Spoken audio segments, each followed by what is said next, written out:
आज हम डिस्कस करेंगे एक ऐसे युवक के बारे में जिसकी उम्र महज 25 साल थी और उसने उस समय यूपी के मुख्यमंत्री को मारने का सुपारी भी लिया था और जिसको पकड़ने के लिए पूरी यूपी पुलिस पूरी डिपार्टमेंट लगी हुई थी और पकड़ने में लगभग 1 करोड़ से ज़्यादा रुपए खर्च किए गए थे।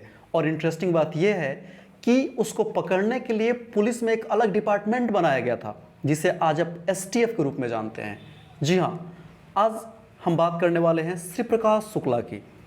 यूपी में आतंक का एक जाना माना नाम, एक जाना माना शक्ल श्री प्रकाश शुक्ला, जिसने बहुत ही कम महज 24-25 साल की उम्र में वहाँ के मुख्यमंत्री को मारने का सुपारी लिया था 5 करोड़ रुपए में।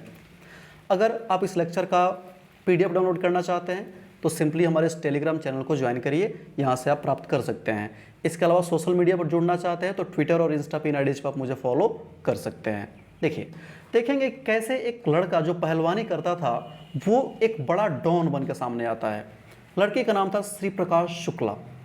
गोरखपुर के मामखोर गांव में उसके पिताजी मास्टरी करते थे, शिक्षक थे और खाते पीते अच्छा था ये बालक श्री प्रकाश, इसलिए पहलवानी करने निकल गया।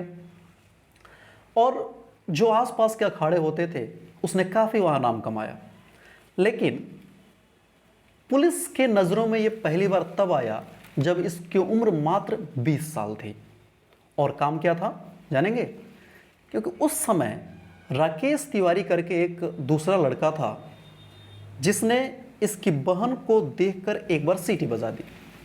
राकेश तिवारी ने ये बात जानकर श्री प्रकाश शुक्ला बर्दाश्त नहीं कर पाए और उन्होंने तत्काल श्री प्रकाश शुक्ला ने किसको? राकेश तिवारी को मार दिया कि तुम्हारी हिम्मत कैसे हुई मेरी बहन को देखकर सीटी बजाने की। उसको मार दिया और वहाँ से पुलिस से बचने के लिए भाग के बैंकॉक चले गए।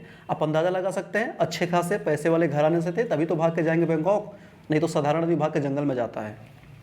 लेकिन पैसे की तंगी के कारण ज़्यादा समय वहाँ रह नहीं पाए और वापस लौटे तो शेर के मुंह में खून लग चुका था। और ये जब वहाँ से वापस लौटे तो उन्हें बहुत शानदार जगह चुना, मोकामा, बिहार का मोकामा। ये कहाँ के थे? यूपी के थे। और जगह चुना मोकामा, जहाँ सूरजभान ग्रुप चलता था, जिसके साथ ये जाके मिल गए और धीरे धीरे अपना खुद का एक पूरा एम्पायर ही बिल्ड किया। यूपी, बिहार, दिल्ली, पश्चिम बंगाल, नेपाल इत्यादि से किडनैपिंग, ड्रग्स, लॉटरी इत्यादि, सुपारी किलिंग, बहुत सारा गैर कानूनी काम ये करते थे। और एक अनुमान के मुताबिक उसने अपने हाथों से करीब करीब 20 लोगों की जान ली थी। आप अंदाज़ा लगा सकते हैं ये कब की बात है? तो श्री प्रकाश शुक्ला की उम्र मात्र 20 से 22 साल के बीच रहा होगा उस समय। ये पहली बार बहुत ही ज़्यादा हाईलाइट तब हुए जब साल 1997 में लखनऊ में बाहुबली नेता वीरेंद्र शाही को दिन दहाड़े मौत के घाट उतार दिया।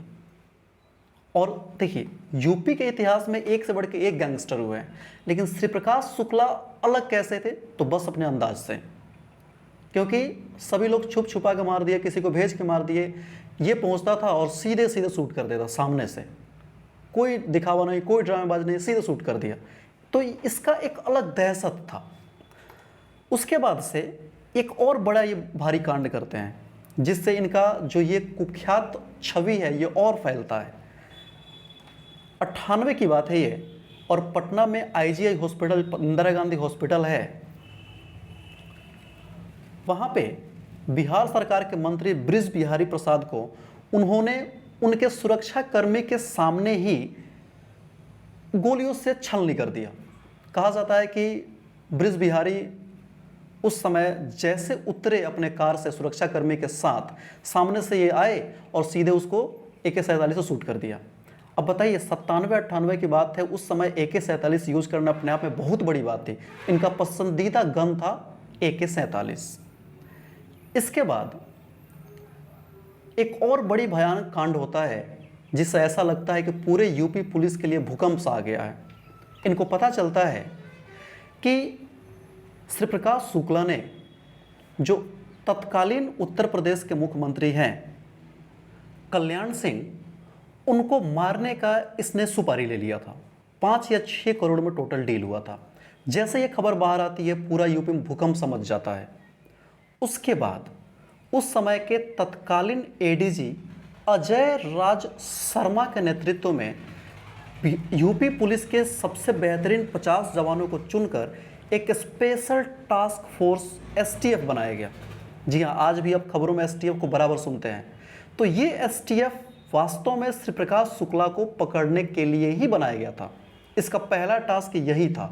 अब सोच सकते हैं कि इसका दहशत कितना था कि एक इंसान को पकड़ने के लिए पूरा एक एसटीएफ का गठन ही कर दिया गया और वो एसटीएफ आज तक फंक्शन कर रहा है। और इस फोर्स का टास्क दिया गया कि जिंदा या मुर्दा श्री प्रकाश शुक्ला को पकड़ ही लेना है, चाहे जैसे भी हो। ठीक है, अब देखिए होता क्या है। इंटरेस्टिंग बात यह थी कि उस समय तक यूपी पुलिस के पास श्री प्रकाश शुक्ला का कोई ढंग का फोटो तक नहीं था। अब कैसे पकड़े? तो इन्होंने श्री प्रकाश शुक्ला के फोन को टैप करना शुरू किया। अब सोच सकते हैं कि उस समय टैपिंग सिस्टम अपने आप में बहुत महंगा हुआ करता था और सब पुलिस डिपार्टमेंट के पास भी नहीं हुआ करता था, लेकिन इतनी सिचुएशन खराब थी कि वहाँ की पुलिस को ये टैपिंग सिस्टम भी देना पड़ा था। और कहीं से पुलिस को पता चल गया कि श्री प्रकाश शुक्ला की एक गर्लफ्रेंड है, एक प्रेमिका है जो दिल्ली में रहती है। तो पुलिस ने दोनों के फ़ोन को, श्री प्रकाश शुक्ला और उसके प्रेमिका दोनों के फ़ोन को सर्विलांस पे रखा। और पता नहीं कैसे ये बात श्री प्रकाश शुक्ला को ही पता लग गया और उसने क्या किया कि वो अब अपने सेलफोन से कॉल नहीं करता था, वो जाके पीसीओ से कॉल करता था। लेकिन वो ये भूल गया, उसको पता नहीं चला कि उसके प्रेमिका का भी फ़ोन टैप हो रहा है। और पीसीओ से कॉल करने के दौरान सर्विलांस जब पुलिस कर रही थी तो उसे पता चल गया कि ये अपने प्रेमिका से मिलने वाला है कुछ इस जगह, गाजियाबाद के आसपास का जगह था।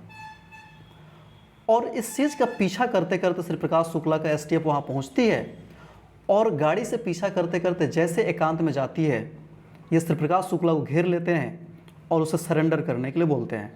जब श्री प्रकाश शुक्ला बात नहीं मानता है तो लास्ट में उसे गोली मार दी जाती है। और इस तरीके से यूपी के सबसे बड़े आतंक का उस समय खात्मा हो जाता है। ऐसा कहा जाता है कि श्री प्रकाश शुक्ला बड़ी ताव से कहता था कि उसके एक दिन के सेल फोन का खर्चा लगभग 5,000 रुपये है। महंगी गाड़ियों का शौक रखता था, बड़े बड़े होटल्स में ठहरना, मतलब काफ़ी लग्जरियस लाइफ जीता था। और ऐसा माना जाता था कि यूपी से बिहार तक रेलवे के जो भी कॉन्ट्रैक्ट आएंगे वो श्री प्रकाश शुक्ला को ही जाएगा, क्योंकि एक बार किसी ठेकेदार ने गलती करने की कोशिश की थी इसके साथ, तो उसको होटल में जाके उसके कमरे को तोड़ के और उसे शूट कर दिया था। 4 टोटल थे, जिसमें से एक तो वहीं मर गया था, 3 बच गए, छुप गए। तो इसने वहाँ से कहा था कि जो मेरे खिलाफ जाएगा उसको हम सीधे मार देंगे। और जब इसे गोली लगी, मरा, तो इसका उम्र महज 25 साल था। समझ सकते हैं कैसे एक 20 साल का लड़का 25 होते होते पूरे 5 साल में पूरे यूपी पुलिस को घुमा देती है। इसको पकड़ने के लिए, मारने के लिए यूपी पुलिस ने टोटल 1 करोड़ से ज़्यादा पैसे खर्च किए थे। और एक अनुमान के मुताबिक उस समय तक ये सबसे महंगा ऑपरेशन था किसी पुलिस का। इससे महंगा ऑपरेशन किसी पुलिस ने किसी एक इंसान को पकड़ने के लिए नहीं किया था। कुछ इस तरीके से श्री प्रकाश शुक्ला जैसे गैंगस्टर का यूपी से सफाया हुआ था। आई होप आपको ये लेक्चर काफ़ी पसंद आया होगा। Thank you for watching. Thank you very much.